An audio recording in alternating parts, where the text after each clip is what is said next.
Hello and welcome to the video. This is a quick video on this thing here. This is a little budget helicopter aimed at beginners. It is the E120S from Banggood. Now this is an Eachine unit and it comes with everything you need in the box, apart from a lot of practice in order to be able to fly. Now I've looked at quite a few helicopters on the channel recently and they are more aimed at people who have been through at least one or two other models. Things like the OMP Hobby M2 series is absolutely fantastic, but that can cost 2 or 3 times more than this little helicopter that also comes with a radio as well. Included in the box are also things like a couple of batteries and even a little charger too. So if you wanted to try a remote control helicopter but don't have any of that kit, radio, charger, etc., then kits like this can be useful. But if you have some of that stuff already, then that OMP Hobby M2 may be a better way to go. This has a 6-axis gyro that can self-right, and the receiver is compatible with a number of standard protocols. So if you do have your own radio, you can link to it. It comes with one or more 2S 7.4 volt 500 mAh packs that'll give you about 5 to 7 minutes of flying and hovering.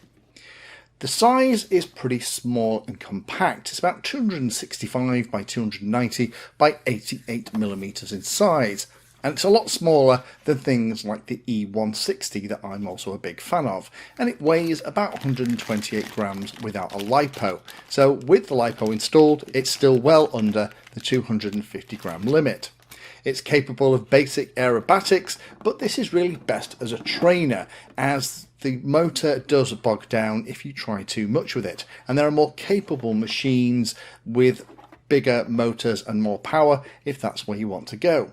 In terms of flying, there are switches on the radio and the manual goes through it in pretty good detail. There's one for gyro, whether or not you're going to go in 6-axis stabilization mode, perfect for learning to fly and also does self-righting.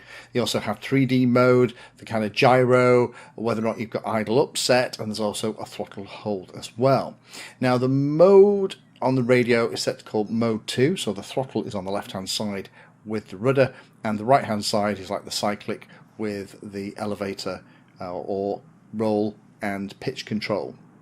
In my playing with it here, I found that even with my experience, it's a little bit finicky to get hovering smoothly. There seems to be a little bit of a dead spot on my particular transmitter, so it tends to jump around a little bit. However, in use it's got a little bit better, but that speaks to, I think, the quality of the potentiometers inside the radio behind the gimbals. It's not particularly loud or scary. It's quite nice in the noise that it makes. I find that helicopters that make an awful lot of noise can be very intimidating, particularly for the new pilot. And it is very stable, particularly in 6-axis mode, and it's quite forgiving. Flying times are absolutely about 5 minutes depending on the style, and it's very easy once you have mastered the basics.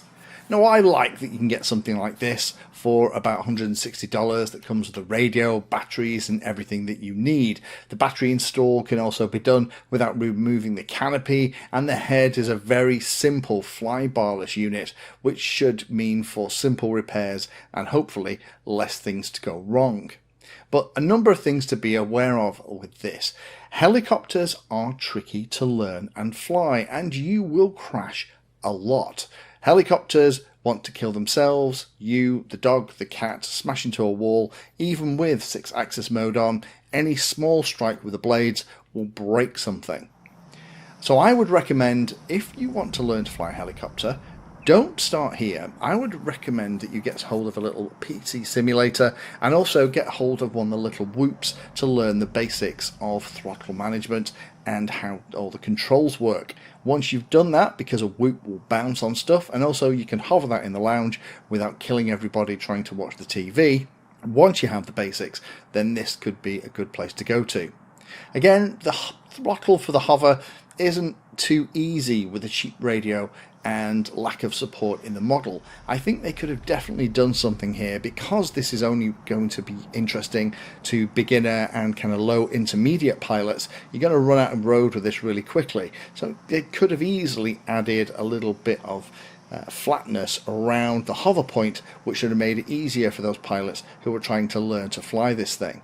There are lots of plastic links in the head. They will absorb a certain amount of energy when you crash, but they will eventually snap. So when you're looking at anything like this, spend a bit of time on the website that you're looking at getting it for and look at what kind of spares are available. You need to make sure that not only blades are available, but things like feathering shafts, main shafts, things like bearings, things like blade grips, things like the linkages in the head. All that stuff needs to be available. If it's not, then the first time you have a crash, you're going to wipe out the money that you bought in 5 minutes flat.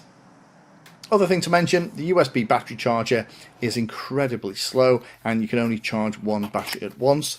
So if you find that you have a spare 15 minutes in a day and want to go out and do some practice hovering, then unless you've got a battery charge, you're not going to be able to get out there for an hour or two while you wait for everything to charge up. And the brush tail motor will wear out eventually. The tail holds really well and it's been a joy to fly, but having a brush motor is a bit of a downside, I think. I'm not a fan of brush motors. They do eventually die after a certain amount of flying. In summary, this is a modern but basic helicopter that comes with everything you need in a box. You just need to add that practice. You will outgrow such a basic model like this, but it's perfect to learn on. Again, I would start with a sim and maybe a Whoop or mini quad to learn on first before you invest in your first helicopter. It will save you literally hundreds of pounds in spares. Again, spares availability is a key thing with models like this, so whenever you're going to buy something like this, check that those kind of spares are available before you invest. You will definitely go through lots of blades, both main blades and the tail blades. You'll go through a few grips, you'll go through a few feathering shafts and a few main shafts in no time at all. So having those available as spares, even ideally handy so you can swap things out when you do ultimately crash, is going to keep you in the air and protect the investment. Trainer gear, I think, would have been a good idea for this because it's so obviously aimed at the first time pilot. I think having some kind of trainer gear underneath would be great with much wider skids, so it's harder to knock it over. And it's in a competitive part of the market. If you went and just bought a helicopter to buy into a radio that you already may have, then you can get an awful lot for your money. Things like the E160, things like the XK110 are options if you want to learn too.